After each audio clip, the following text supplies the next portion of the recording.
White Horse, Mr. Neil O'Brien.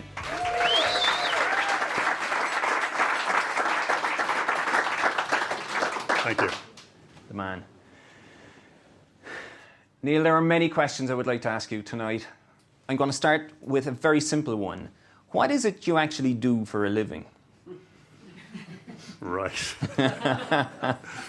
Okay, that's a simple question. That apparently is a simple one, okay, yeah, okay. on the surface. Oh, okay. I probably should have a good answer for that. But, you know the elevator pitch thing. So, So no, I don't. Right now, I'll tell you right now what I do. It could change tomorrow, but I speak, write, and coach individuals and teams.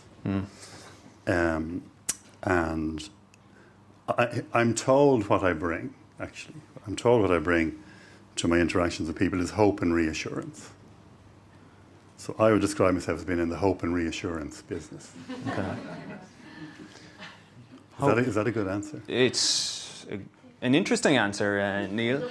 What's life like in the hope and reassurance business now? It's tough, and it's I think well, I would say this, wouldn't I? But I think it's what people are looking for now. I think, rather than the traditional approach of goal setting and motivation and stuff. I think everybody I meet has a lot on their plate. They have a lot going on. They're tired, a lot to deal with. And I think the last thing people need nowadays is somebody to come in and motivate them. I think it's condescending, and I think it's patronizing, and so, yeah, occasionally I get introduced at a conference, corporate event, Neil O'Brien, the motivational speaker. Oh, yeah. And I think that's just so misses the point completely nowadays. It's great, maybe before it all went pear-shaped, but I don't think people will tolerate that anymore. Why do you think you're in the hope and reassurance business? I thought you were going to ask me like my favourite colour. And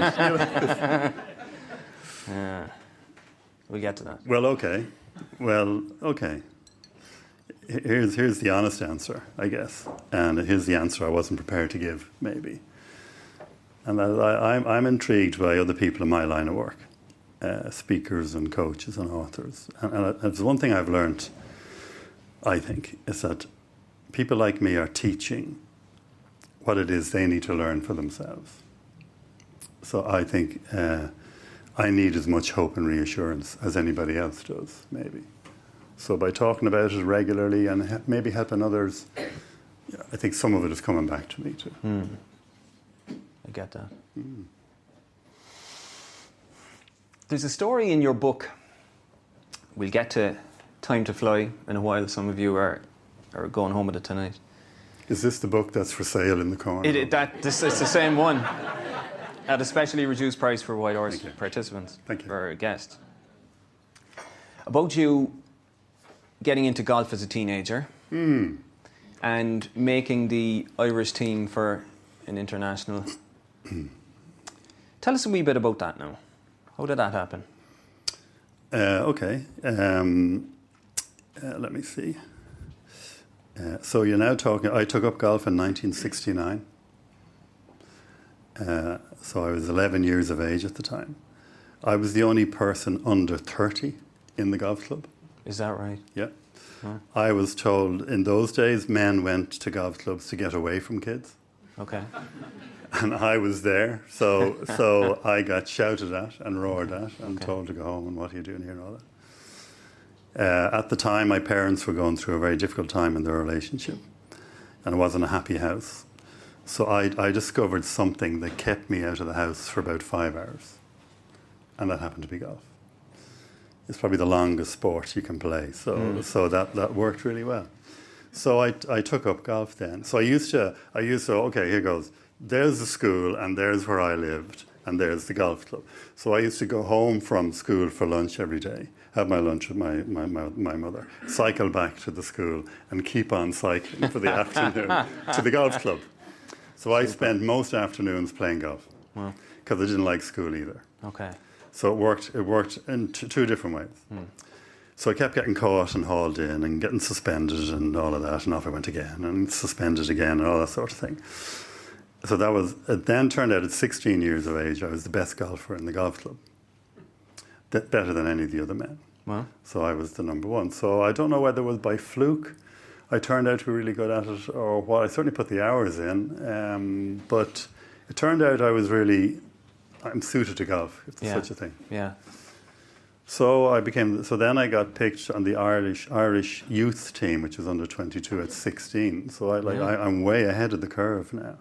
So I was the next big thing, right? And I got picked, and we were sent to St Andrews in Scotland, the home of golf. Now I'm now talking about mid-70s. In those days, you got one green sweater and 6 golf balls. Wow. For the week. That was it. Oh wow. Yeah, that was it. We thought it was great. So yeah, exactly. Yeah, it was more than you had. So on the Welsh team, there was a guy that size. We all felt sorry for him. He's about that size, but his arms, he dragged his knuckles along the ground as he walked.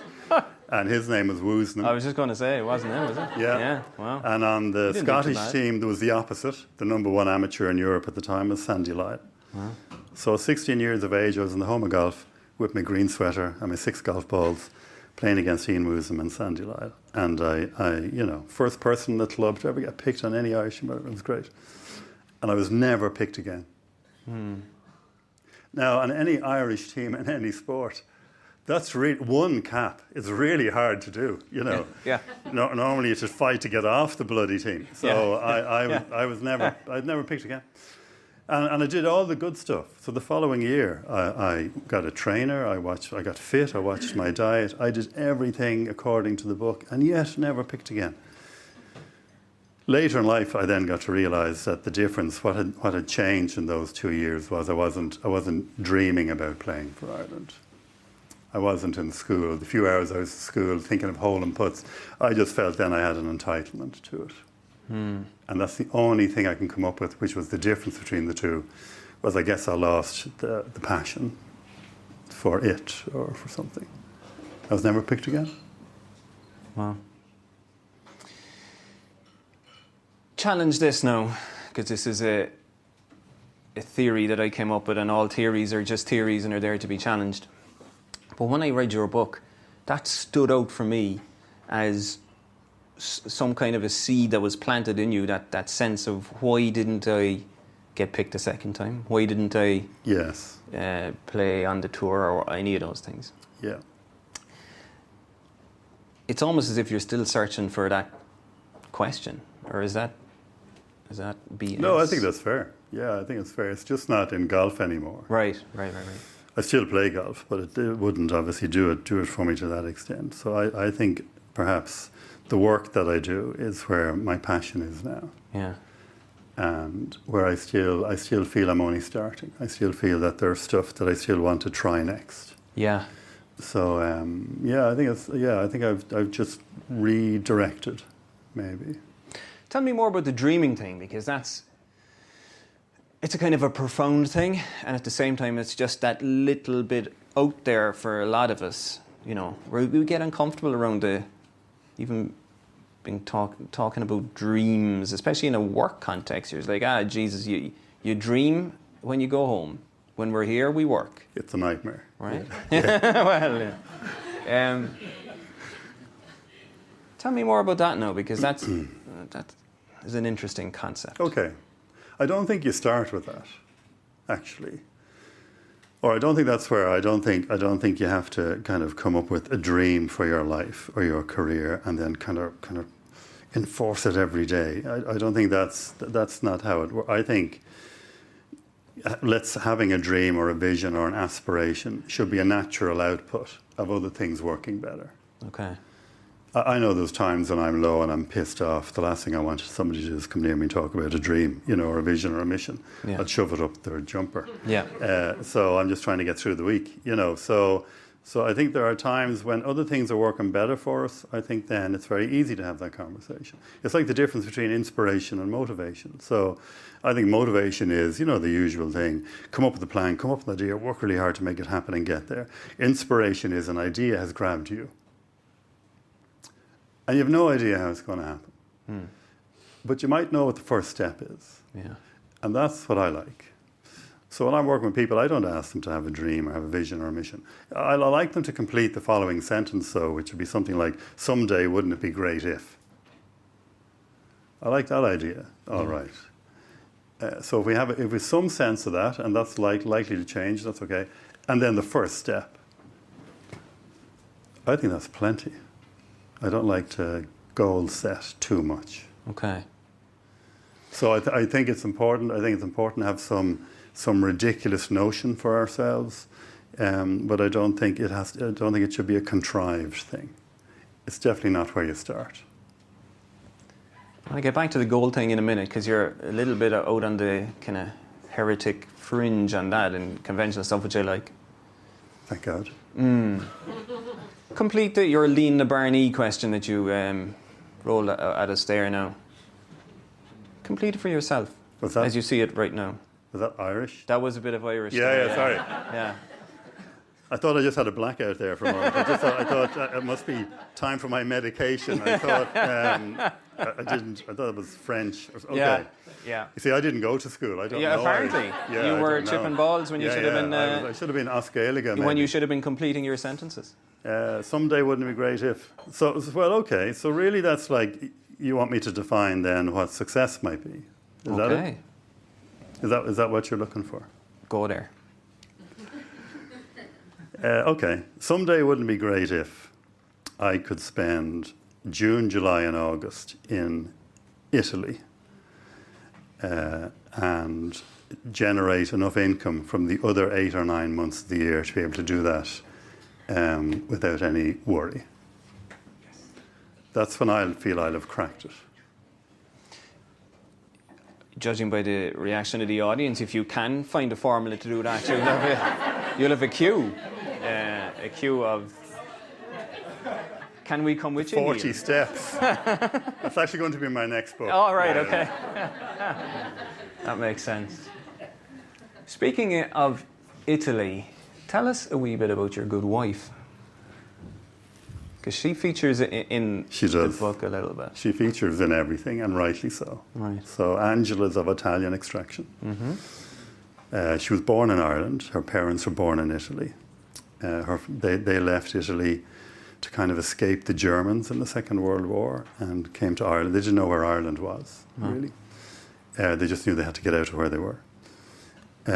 So I met Angela at 9:30 p.m. on the 31st of August, 1979, because I was going out with her friend at the time. Is that right? No. So I brought 2 girls to a disco that night. You're that good. And I left Carol there, and I came home with Angela. Oh, my God. I should rush in now and say, that's my version of the story. Angela's version is Carol was fed up with me. Okay. So Angela, so we go back to the village in Italy most summers. It's up the side of a mountain, halfway between Rome and Naples. If you drive, fly into Rome, hire a car, drive south for about an hour, and then go in for an hour. The nearest landmark would be Monte Cassino. There was a big battle there in the Second World War. So it's a tiny little village up the side of a mountain in Italy. And I love it. It's fantastic. So we go back as often as we can, yeah. They have exactly the same so not many of them speak English. So Angela, unfortunately, has to handle all the PR. So she's sitting there, I'm sitting there having homemade pasta and homemade wine and having a ball. And she has to listen to why so-and-so once bought the corner of a field off somebody else. Exactly the same as we have here. Yeah. Exactly the same. Yeah. And just one real quick one then. We went then on our honeymoon then as well. And we decided to go out for a meal one night. Just for one particular night we decided to go. So we hopped into the car and went to the local town. About the size of Ballincollig. 7:30 in the evening, closed. Like nobody even, it was like Christmas morning. Nobody on the street. So we drove through the town and there was nobody around.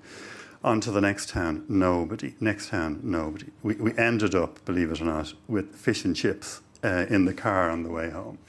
We got home at 9:30 to be told, you see, at that time, Maradona played for Napoli. And it was on the television. Is that right? So they closed up all the businesses to watch Maradona play. Wow. And then apparently, by the time we were home and stuffed with fish and chips, everything was open again. Oh, yeah. All the beautiful cuisine. Yeah. Yeah. So Italians, I think Italians and Irish people have the most important thing in common, which is the same sense of humour. We've exactly the same sense of humour. It's great. In the build-up to this event, I saw you answer a question about who you admire the most, and it was Angela. Yeah. So why is that so? Because of, I guess, who she is, and because she's the opposite to me. Okay. So she's Italian. To say she has a short fuse, right, would be a massive exaggeration. Okay, so she doesn't do fuse. Okay. Right. Okay. So I know how Angela feels about me every moment of every day. Yeah. Right. I know, in fact, we were queuing for tickets in the cinema the other night, and anybody within a 10-metre radius knew Oh, really? how Angela was feeling about me in that moment in time. Okay. And then 5 minutes later, it's gone. Okay. If I was to get that worked up emotionally, it would take me like a month to get over it. Yeah. And I'd be racked with guilt about probably what I said or didn't say, but no, it's fine. It's like that. It's like, so you hang on for dear life, and I love it. Yeah. Yeah. I'd love to be more like her. So Yeah. then she was a very successful business person too. She went to the National College of Art and Design, and she set up a business, a tapestry weaving business. The government have 3, IBM have 4, Irish embassies abroad. She had a really successful tapestry weaving business and gave it all up to raise our 2 kids. So I don't think I could do that. I think that's really something to be admired. So now she's coming back. Now that the kids are much older, she's coming back to her weaving again. Because it's in there, you see. It's like human potential. It's never going to go away. Yeah. So yeah, she's just, yeah. You've raised those words, human potential. I want to go there in a minute, but another life milestone for you recently, you shared that you were working for 40 years. That's right. And my reaction when... Yeah. My reaction when I saw that was, Jesus, I wonder, does Neil feel a bit tired? No. So why not? It's 26th of October 1976 was my first day in the bank. Straight from school into the bank. College was expensive in those days. It was never an option in our house. So it was get a job, earn money, bring money into the house. That was goal setting in the mid 70s, leaving school, recession after recession after recession after recession. So I just took the first job I was offered, which was in a bank. So 26th of October, over 40 years ago, I started in the bank. And about 20 boys started in the bank that day. And I blinked. That's all I did. I blinked, and 22 years went past. So at 40 years of age then, I decided there must be more to life than working in the bank. That was 1998, pre-boom, so you can't blame me for anything else. I didn't approve a loan for anybody. I wasn't let near the money. So so I did a good 24 years, yeah, with no ambition, with no plan. I was the best golfer, you see. Yeah. So I figured that might pay off eventually. Still waiting for that one. Yeah. So I have a letter at home that I got the day I joined. Yeah. And it has 2 words on it, or it had 2 words on it, which was permanent and pensionable. So I was handed that letter on the 26th of October 1976. So I was handed a job for life. Yeah, then. Happy days. Why did you walk away from something that was both permanent and pensionable? Something changed. What changed? So that was 1998 then. At some point in the 90s, I looked at that letter again. And when I opened that letter, you know, like in a Harry Potter movie, when I opened that letter, the two words permanent and pensionable ran off the page. So for all of us, maybe, of a similar era to me, the job for life started to disappear in the 90s. Then it started to become that kind of security and certainty started to disappear, I guess, before our very eyes nearly. I'm not sure how it happened. So that was one factor. So that was certainty. Can I just go back a little bit? My father worked all his life in one job. So he had certainty but no choice. In those days, you had no choice. If you had a job, you're lucky to have it. That was it. When I got a job in the 70s, I had certainty and no choice because it was still recession. In the 90s, though, things were now picking up. There was money coming into the system. Ireland was starting to take off. Certainty was gone, but now we were starting to have some choices. So in 1998, there were loads of choices available then to go. So the reason I left the bank was two reasons. I was a training manager in the bank, doing training courses every day. That was the last 8 years of the 22. I was loving my job. I couldn't get there early enough each day. And I couldn't stay. I was just having a ball. I was having a great time. Now, here's Irish management philosophy. If you're not careful, Irish senior management, assume you're doing a good job unless you hear otherwise. Right. So if you're crap at what you do, by God, you know all about it. But if you're brilliant, we just carry on, you're grand. So I assumed I was doing a really good job. Yeah. I'd get little moments of feedback from different people saying, keep doing what you're doing, fantastic. Okay. So that kept, maybe we're like camels. I could survive for a long time, you know, on one little thank you card, maybe. Okay, yeah. So that was fine. And then one thing happened. So then I started then. So I was getting confident then. Hockey. This is like age 38, 39.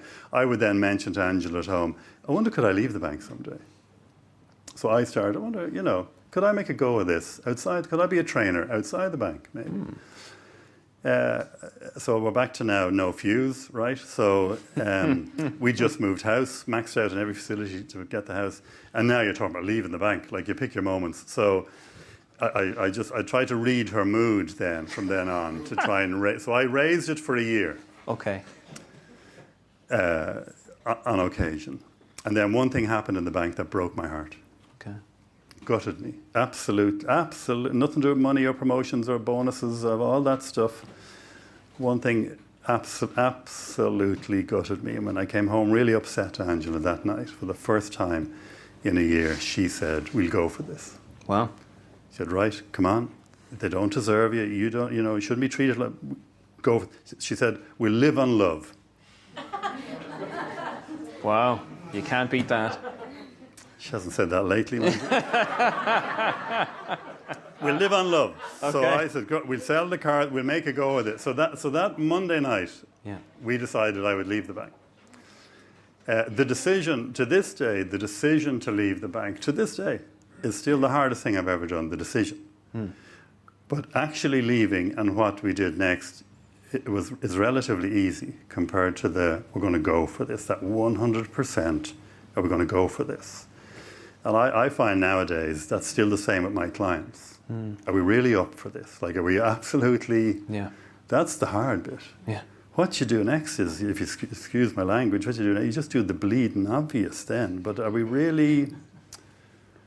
So we were really up for it then. And that started a process then.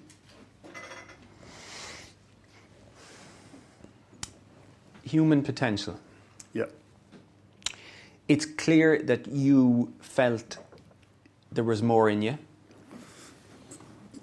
Maybe. We'll see. We'll come back to that. Okay. Yeah. Okay. I'm not sure. Okay. Let's go at it now. All right. Okay. So what were you thinking about yourself at that point? What story were you telling yourself? Yeah, okay. I felt... I had a sense that I might have something to offer. Okay.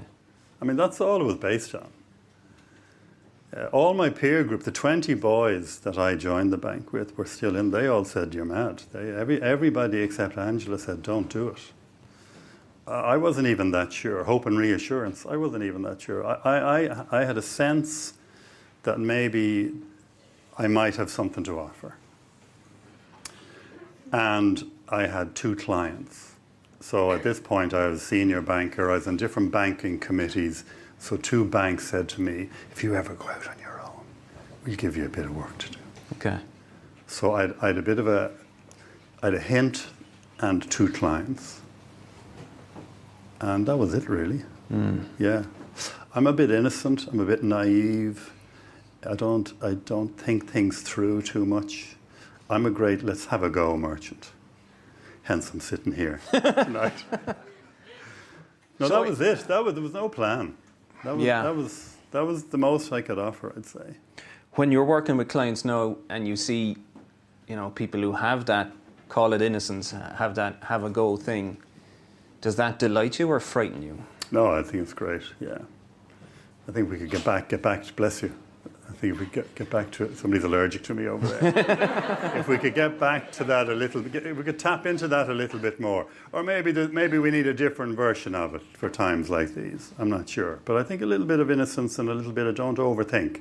Yeah. I'd rather underthink than overthink, Yeah. So I think you can't beat having a go, really. So I'd always encourage people to do that. My rule of thumb is I don't want any of my clients lying awake at night worrying about what they're about to do. But if they're lying awake at night excited about what they're doing, I'm all for that. Okay. But not worried. We've got something wrong if somebody's worrying about this. So my plan was I had a sense of what I might have to offer, and let's test it then. Okay. So at 40 years of age, I actually felt born again. And it's only after I left the bank, I then realised how unhappy I was when I was there. Just there was a low level of unhappiness the whole time that I only realised afterwards that was in my system because I was loving what I was doing. So I'm not really a team player. I don't fit into teams and stuff. So, yeah, I can't remember now what the question was. But that was. Why do you think it is that... Oh, I remember the question, yeah. Go on. Well, the question was, when you see it in other people, does that excite you? Yeah, so yeah. So your conclusion Yeah, even a is small yes. bit of it is a good thing. Okay. Small bit of gung-ho-ness. Why do people struggle to fulfil their potential, Neil? Because they start in the wrong place. Next question. Where is the right... I do a lot of work, obviously, a lot of private work with individuals ranging from age 16 to, I think my oldest client who wanted career advice was 78. So now I've just used the word career, which is now doesn't apply anymore, really. It's more now about work, interesting, exciting work. So most people arrive and they think, what am I going to do? They think that's the starting point. What am I going to do? What am I going to do? What am I going to do? Oh, what's my purpose in life? What am I going to do? What am I going to do? And I say, no, that's too hard a question. You and I could go hide in a cave up the side of a mountain in Tibet for the next 50 years and still ponder that. What am I actually going to do? So that's too hard a question to answer. The starting point is, what have you got to offer? Okay. How clear is each person in this room on what it is they have to offer? Now that actually then starts to point the way about what it is they should be doing. But the starting point is raw, natural talent and ability. How clear are you on that? So that's where I start usually with clients and friends and people. And what happens when people aren't clear on what that is? Most people aren't clear. Most people don't know. So the research is, now maybe later towards the end I'll give people some resources on this, but we now know that everybody has a natural talent for something. We know that. That was right on cue. That was nice. That was idea bubble. Yeah. So we now know that everybody has a talent for something. We know that. That's the Gallup Research Organisation have approached that scientifically, and they've now proven that everybody has an amazing talent for at least one thing. Some lucky people have talents for more than one thing, but everybody here tonight has an amazing talent for at least one thing. So that's just, I like people to just consider, let's just take that's a given for the moment. Now the point then is, well, how do you find that out? What are the clues, Everybody in this room has glimpsed their potential at some point, and maybe other people in the room are using it, so that's fine. So I felt my role was to help people then identify this natural talent and ability they have, because they didn't seem to know what it was. It seemed to be a horrible question. You walk out there now, let's go downstairs, grab any Irish person in the bar and grab them and say, tell us what you're amazing at. Right, you'll freak them out completely, won't you? So they'll want another pint, you know. So tell them, ask them, you know, name one thing you're not bad at, and that's easier. So it's not part of our culture to talk about stuff like this. So that's one thing. So the other thing then was what was said to me when I left the bank. So the night I was leaving, going away drinks, the usual thing, pizzas and wine. I was a training manager in the bank, so I knew everybody in the bank. My job was to know 3,000 people. I knew everybody in the bank. I also had a good working relationship with all senior management. So most of the senior lads all turned up at my going away drinks. My immediate boss, the day I resigned and handed him the letter, he said, now this is a guy I've been on golf trips with, I've been on holidays with. The first word out of his mouth was, God, I assure you were a lifer. Interesting. Yeah. Worked with him for like 8 years. Yeah. Anyway, my going away drinks, all the senior management lads all said something completely different. They all said, we knew someday you'd be gone. It's been written all over you for years. Is that right? And I felt like saying, fucking hell, lads. Yeah. You could have told me. Yeah. The night I was leaving is when people told me what they admired me for. 22 years I worked in an organisation. The night I was going. So I went home pissed. 2 days later, I was raging when I realised what had taken place. How can you be in a relationship with people for 22 years and never once tell them, oh, well, he's going now, it's safe. We'll tell him now because he's going. Yeah. So as part of our culture, you see, is we'll only tell you when we really, really have to. When you're leaving, or we're all at to Partygate 22 and you're going to Canada and Australia, we might never see you again. So we just wanted to say, by the way, you know, you're brilliant, love you. Yeah. Yeah. Or worse still, you're lying on a hospital bed and you've an hour left. Yeah. And there's a crowd around the bed. And they're all, I just wanted to say, Peggy, tell him, I just wanted to say you're lying there. Oh, fucking hell, you're telling me now, lad. Yeah. So part of me is why don't we tell each other in our culture what we admire each other for? And you had a really good blog the other day. Just a quick plug there. Thank you. About expressing appreciation for people before it's too late. That's right. Yeah, and I agree. So, but not only appreciation. Why don't we tell each other what we admire each other for? Yeah. Before it's too late. Now, it's the only information. If I had been told 10 years earlier what the senior bankers admired me, I wouldn't have left overnight. I wasn't ready. I wouldn't have left. I hadn't had my heart broken. So, you know, it's only information. But we're very nervous about this type of information. Why are we so reluctant? I think then you're giving people kind of a bit of power. You're giving people a bit of, you know, it might be he might look for a promotion or more money, maybe, if we tell him how good he is. Right. So we'll have an appraisal review every year, and we'll spend 3 minutes on how good he is. Right. And we'll spend 57 minutes on areas of development. Right. So that really hit me hard in that sense. And they said, look what they said, written all over you. Yeah. So it's really obvious. Yeah. But if I'm not looking for my potential, I'm not going to see what's written all over me, you see. So I missed it too. Yeah. So I felt I had to devise an exercise. I felt I had to come up with something for people. So things like Myers-Briggs and all these personality questionnaires and all that, yes, they're useful. They don't quite nail it for me, though. I like things to be, you know. So I felt I had to come up with an exercise for my clients to help them find out. So I did. I came up with an exercise for people to help them find out exactly what their natural talent and ability is. Thank you very much. I've invented an exercise. So who would like to know what it is?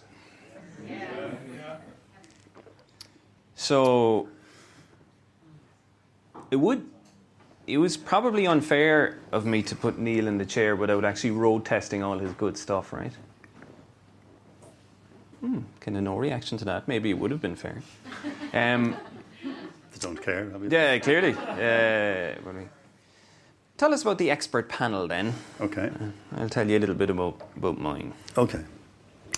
So it's how does somebody find out what's written all over them? How does somebody find out what's really obvious to everybody else except them? Yeah. There's one. Human potential. You could be the last to know. You could be the last person to know what your potential is.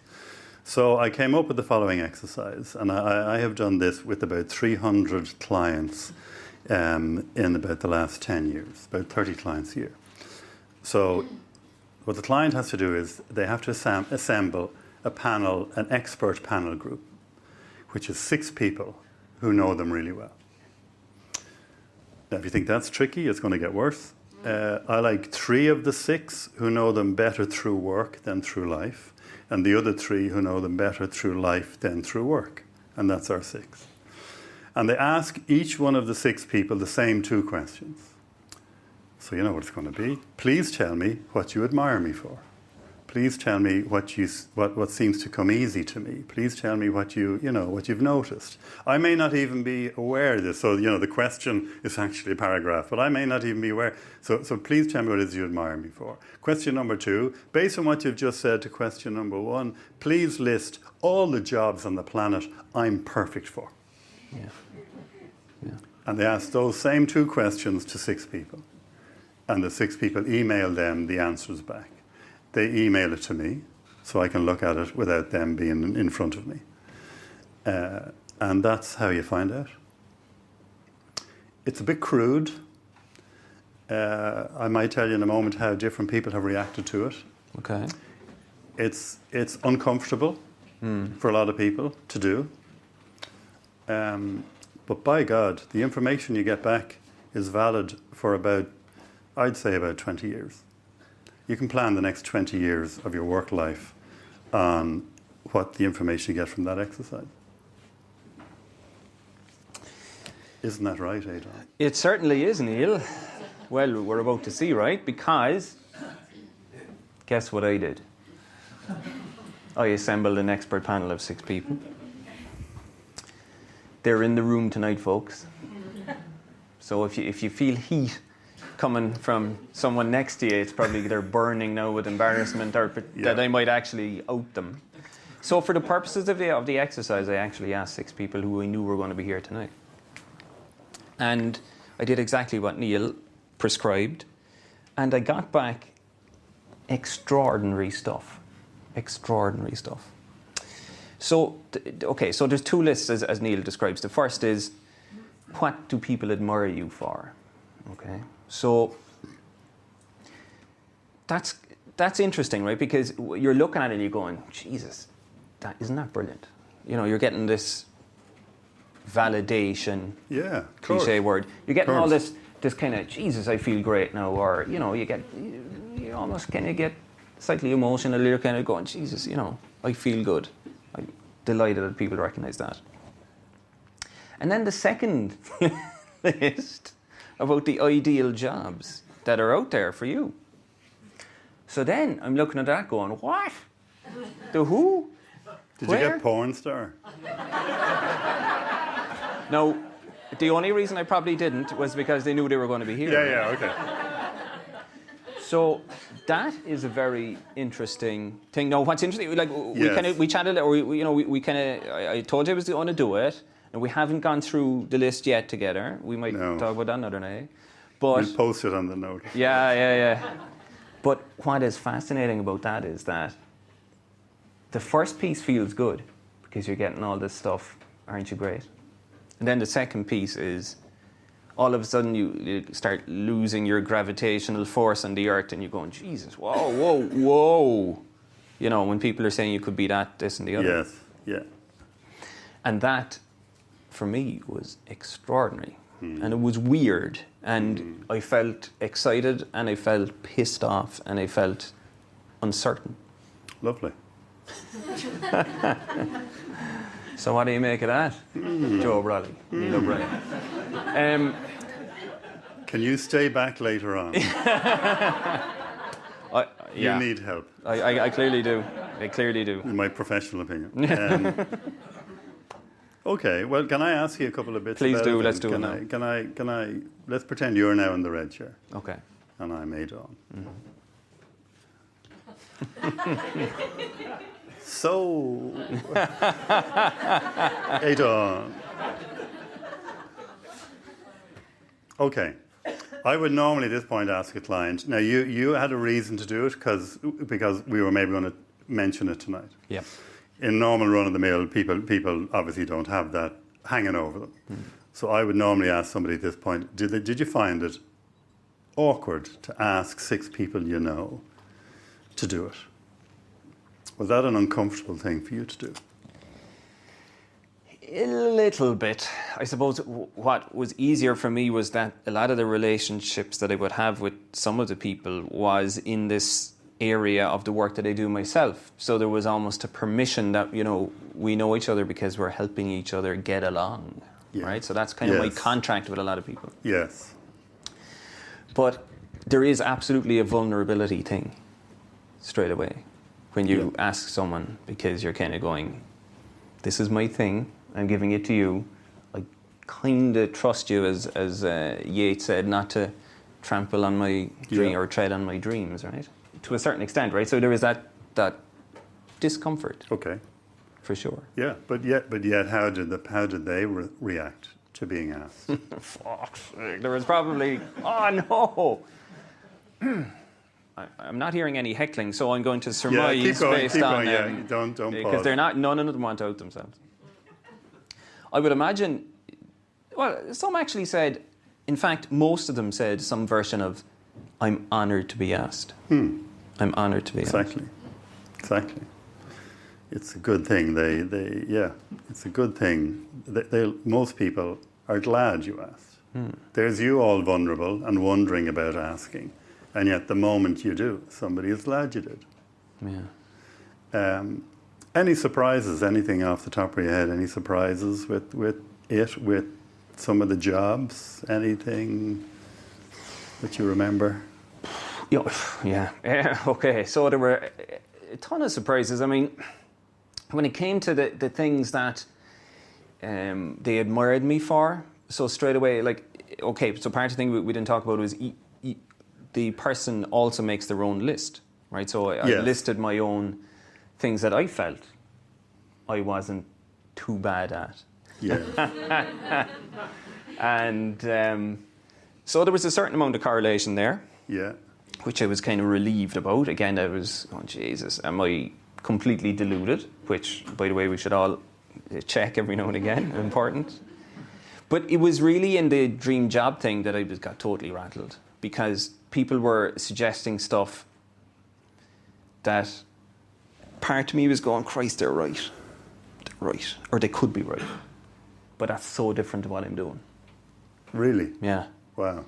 And, there was a Can you give us one example? Can I? Okay. One example. So there was a theme that came up in 3 or 4 of them, something to do with, actually, there was one interesting one. Everyone who worked for a large organisation came back to me with a thing of doing something in learning and development, head of learning and development that kind of, in a big organisation. You get a car. You do, yeah. Part of me was thinking of you jumping out of the bank when I saw that coming up on it. Yeah. But then there was other stuff in and around, let's call it diplomacy, politics, communications, things like that. And I was going, Christ, that's weird.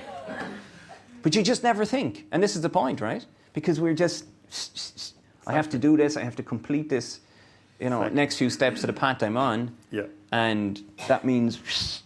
So, the 99% of the world that's going on outside our tunnel, you just don't pick it up. Okay. Can I respond to a couple of things you've said? Respond away, Nilo. So the first question, what people admire you for, that's 100% accurate. Whether you believe it or not, it's 100% accurate, because that's perception-based. Perception is reality. It's what we see. It's what they see when they look at you. So every word of that is is written all over you. So that's it. So it's absolutely accurate. That's the first thing. And yeah, the kind of stealth thing about the exercise is it's brilliant for our self-worth and self-esteem as well. Yeah. So that's fine too. Hey, well, great. That's fine too. So that's the first. Now, the second question, the mad dream jobs thing. So now let me reassure you. I'm in the reassurance business. Good. So let me reassure you that We need it. all you have there are just like possibilities. None of them are commitments yet. So all I want you to do is consider them as mad possibilities. That's all. And the whole thing put together is just information.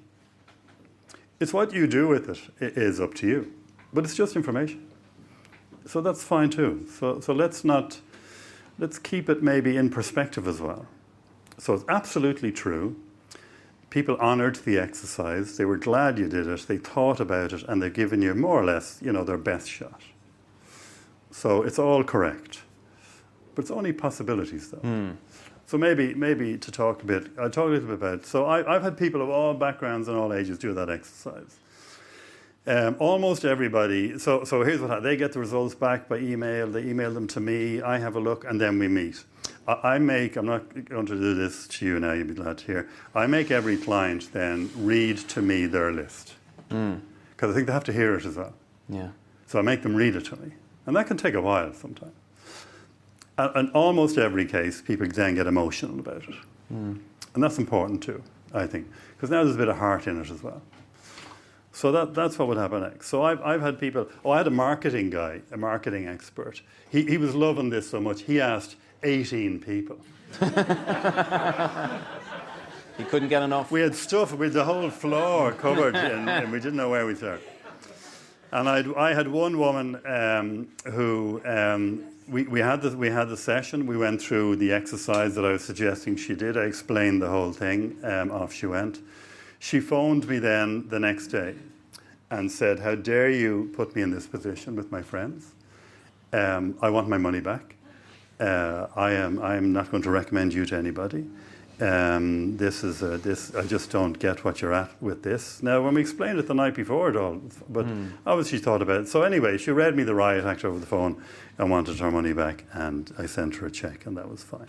So that's kind of almost like a violent reaction, isn't it, to stuff about the exercise. About 7 months later, she phoned. She said, "You probably don't remember me." I fucking do. I've never had to give anybody money back. She said, "You probably don't remember me," and she, anyway. So I said, "Oh, yes, yes, I remember now." She said, "Well, that bloody thing got in under my skin. And last month I did the exercise.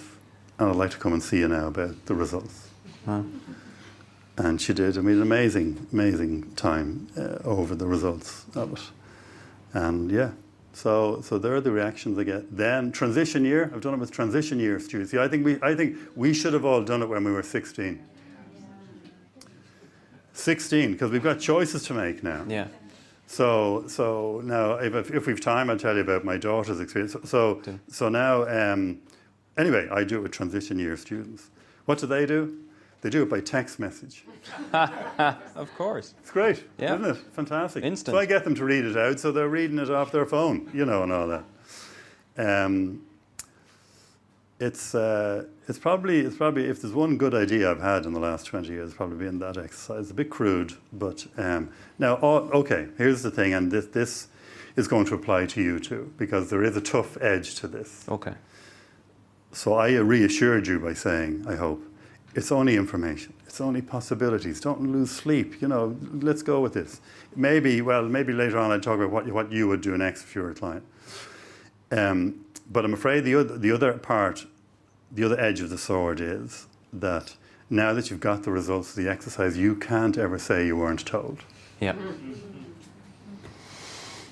Don't come back to me 5 years from now. Yeah. And say, if only I'd known. Yeah. Now you know. No, I know. So you're free to do with it whatever you wish. Thank you. Ignore it if you want to. Yeah. But you can't cop out now. Yeah. This is uncomfortably true. Exactly.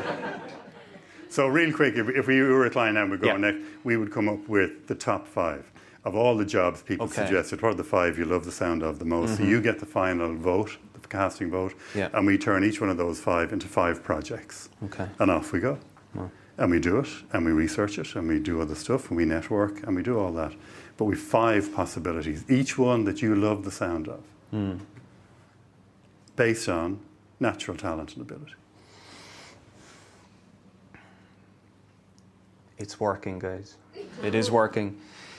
Can I make one final observation on the task? And as we're talking about it now, we'll definitely follow. I don't mind sharing this because I'm in the business of helping you guys. I don't mind sharing this. We'll I'm write not it up sure if over I time. have the time.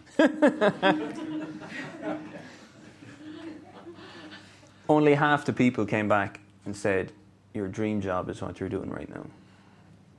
Now, I don't know if the others just said, get off that. Well, they didn't say literally get off the stage, but... or maybe they just said, well, he's already doing that, so I'm just going to talk about stuff that's just left field. I don't know. But that pissed me off, Neil. Good. Don't overthink it. No. They're mad ideas. Yes. There's a part 2 on this, guys. You'll have to tune in on the Bat channel on another night. Which clients, Neil, have you learned the most from? Which kinds of clients, I guess I'm getting to, rather than naming out a golfer or a... Let me see. I don't think that's a good question. Okay.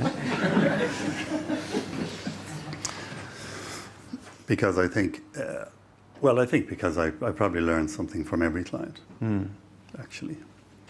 I learn about myself, and I learn about them, and I learn about life. I'm going to say something a bit, this has all been recorded, yeah? It is. Fuck it, I've said it now, so I may as well keep going. This might sound a bit weird, but here goes. I won't make eye contact with the room. I would say that if you're talking one-to-one, like I do one-to-one business coaching. These are people who are underperforming. These are people who are causing problems in the organisation. These are people who are abusing other people who work. I get the whole range of stuff. But despite all of that, I would say that I fall in love with every client. Wow. Because I think once you hear somebody's story and you find out what makes somebody tick, regardless of why they're there with you, I think, how could you not still just admire or be intrigued by their story? Everybody has a story, you see. And the issue is never the issue. What somebody's coming for coaching for is never the issue. It's always something else. So I learn from everybody, but I fall in love with every client, actually. It's all part of the service, guys. Patricia Tiernan of Leap Coaching is in the room. Patricia was the winner of our Ask Neil question. I hope you don't say her question was a bad question. What coaching question or exercise have you used that has created the most meaningful impact for your clients? So which question or exercise? Yeah, okay. Can I do a 3-for-1? You can. Special offer? You please. It's 3 we're questions. in that business. Three Okay. questions. So I describe what I do with mental fitness. Yes. So I work with people on getting fitter mentally. I've figured out how to measure that and what the components of that are and what people do to get fitter mentally. Like going to the gym, it's like it's same. It's physical, it's mental, it's predictable, and it's practical and all that. It's covered by 3 areas. There are 3 elements to mental fitness. So each one of the following questions cover off each area. Question number 1 is, how's your mood been lately? Question number 2 is, what have your habits been like lately? And question number 3 is, how good have your basics been lately? Mood, habits, and brilliant basics. They're the fundamentals of world-class mental fitness, and as it turns out, mental health as well. Mood, habit, and basics. Why do we stop doing the basics? Why are our basics not brilliant? We underestimate them. We take them for granted. I've learned that brilliant, consistent basics is the shortest route to outstanding performance. The world's best that I've studied and all that never neglect the basics in sport or business, the world-class basics that they never neglect. There are times when the basics doesn't sound clever enough for people. They want something new. I get asked in the corporate world, oh yeah, but what's the new book from Harvard saying? Or what's the new, is there a new model, or is there new, and all of that. And you find then, well, maybe there is, but hold on, the basics are all that counts, really. And in the good times, I think many people in Ireland took their eye off the basics. They wanted something really clever and shiny and sophisticated, you know. So they took their eye off that and got distracted by something else. So I only ever work. I don't do an advanced course in anything. I only ever do the basics. But coming back to what I said to you a moment ago, here's the other edge of that sword. The other edge of the sword is either you're doing brilliant basics or you're not. So there's no place to hide. When people complicate their lives and when organizations complicate performance and behaviors, what they're doing actually is creating loads of little places for people to hide. So I would wish that everybody in this room, myself included, would devote 2017 to having world-class basics. The basics of good health, the basics of happiness, and the basics of work success. I'd like to offer that as our theme for 2017, but you should know that we'll know whether you're doing it or not. There's no place to hide. There's too many people hiding nowadays. The dream as you're sitting here in the chair that we talked about. We'll get into goals in the second half of the show. But the dream as you're sitting there. Yeah. Thinking about the 3 months in Italy. What needs to happen? I need to earn more money. And I think I've figured out a way to do that. I also want to work less and earn more. Just while we're at it. Yeah, why not?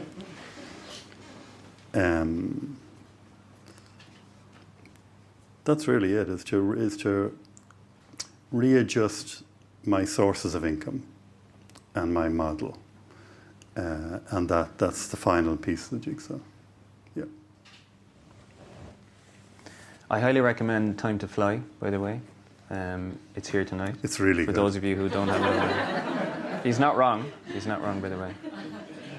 Aside from Time to Fly, Neil, this might be an unfair challenge, but just to complete this section, if I gave you one of those cue cards, actually, it's almost as if it was on the back of one of the tickets here now for the gigs in the White Horse that everyone has.